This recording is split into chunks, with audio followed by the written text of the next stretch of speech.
Bonjour, mon nom est Martin Drapeau et je suis travailleur de rue pour l'organisme Toxic Action dans la MRC de Maria-Chapdelaine. On nous pose souvent des questions en lien avec l'utilisation du cannabis au volant et aujourd'hui, j'ai l'occasion de m'entretenir avec le sergent Éric Fortin, qui est agent évaluateur en reconnaissance des drogues pour la Sûreté du Québec.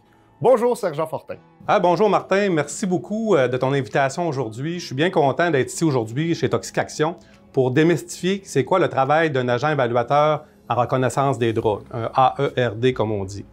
Souvent, je rencontre des jeunes ou quand on fait la tournée des secondaires 5 à la polyvalente, on rencontre souvent justement des jeunes, on leur pose la question, d'après vous, est-ce que la police, ça peut prouver que quelqu'un peut conduire avec les capacités affaiblies par la drogue?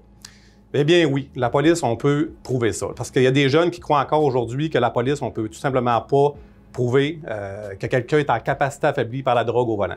Dans le fond, la définition d'un agent évaluateur en reconnaissance des drogues, c'est un policier comme moi aujourd'hui qui a eu une formation spécialisée dans la détection, dans la reconnaissance, dans l'analyse d'un conducteur qui a des capacités affaiblies soit par un médicament d'ordonnance, ça peut être une drogue de rue également, comme ça peut être la combinaison d'alcool-drogue aussi. Fait que je suis spécialement formé là-dessus pour, dans le fond, faire ce travail-là, cette enquête-là au niveau de la capacité affaiblie, puis emmener le conducteur à la cour, dans le fond, pour faire la preuve de capacité affaiblie. L'évaluation d'un agent évaluateur, ça dure environ 45 minutes à 1 heure.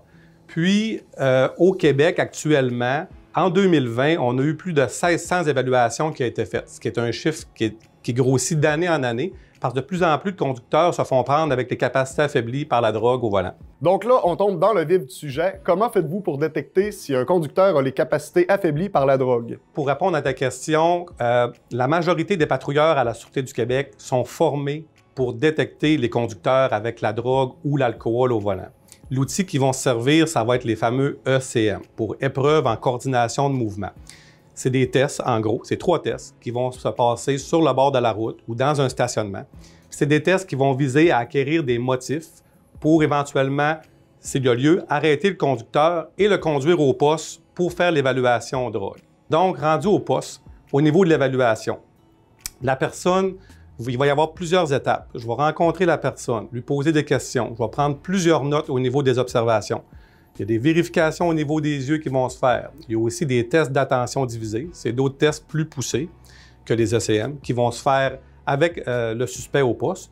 Puis ici, j'ai ma trousse aussi qui va beaucoup, dans le fond, être utile pour l'évaluation. Dans la trousse, ici, on a le sphygmomanomètre, dans le fond. C'est un appareil pour la tension artérielle. Ensuite, le thermomètre au niveau de la température corporelle. Ici, on a aussi une lampe à faible intensité pour vérifier les yeux aussi, au niveau de la pupille. Les yeux vont beaucoup parler au niveau de l'évaluation. Également, le carton qu'on a ici, c'est un pupillomètre, encore une fois, pour vérifier la pupille de l'œil.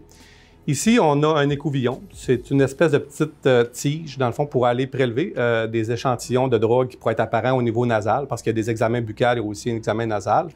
Et ici, on a une petite loupe aussi pour vérifier les sites d'injection pour les personnes qui s'injectent de la drogue au niveau des bras, au niveau des mains, à différents endroits. Fait que suite à l'ensemble de l'évaluation des 12 étapes, suite à ça, moi, à la fin, je vais me faire une opinion sur quelle famille de drogue la personne a consommé, la personne qui s'est fait arrêter. Je ne pourrais pas nécessairement dire que la personne a pris de la cocaïne, mais je vais pouvoir dire, exemple, elle a pris un stimulant du système nerveux central. Je vais classer la personne dans une famille, dans une catégorie de drogue à ce moment-là. Fait que suite à mon opinion, la personne, je lui ordonne de me donner au niveau des échantillons d'urine qu'on a là, la petite boîte qu'il y a là. C'est un échantillon d'urine qui, par la suite, va être envoyé au LSJML, qui est le laboratoire des sciences judiciaires et de médecine légale à Montréal. Puis, eux, par la suite, vont envoyer leur rapport au niveau de l'analyse d'urine. Dans certains cas, certaines exceptions, il y a également des prises de sang qui peuvent être prises dans certains dossiers, qui est ici la trousse sanguine.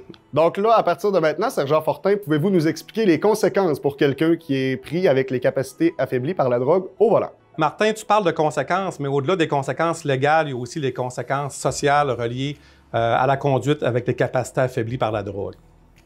Par exemple, selon une étude de la SAC, quelqu'un qui est sous l'emprise du cannabis au volant, il y a 2 fois plus de chances d'avoir un accident. Puis aussi, selon encore la SAC, il y a une étude qui dit que dans les jeunes décédés de 16 à 19 ans, il y avait 46 des jeunes qui avaient du cannabis dans leur organisme, des jeunes décédés dans un accident.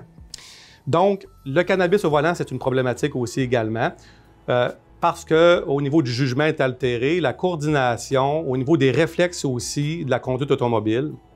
Puis au niveau des conséquences légales, c'est très grave aussi. Au niveau légal, la personne, sur le coup, perd son permis pendant 90 jours, une suspension administrative de la SAC qui se fait là. Par la suite, son véhicule est remisé. Aussi, si la personne est reconnue coupable au niveau des tribunaux, il y a un casier criminel qui s'accompagne avec ça, une amende de 1 000 $ et aussi une suspension du permis d'1 an. Puis dans les cas de récidive, ou s'il y a des blessures d'un accident, ou s'il y a des morts, il y a de l'emprisonnement aussi dans certains dossiers. Merci beaucoup, Sergent Fortin, pour les réponses à nos questions, en espérant que vous aussi, à la maison, vos petits questionnements ont été répondus par cette capsule. En terminant, je vous invite à visiter la page Facebook de Toxic Action, où vous retrouverez beaucoup d'informations et le numéro des intervenants.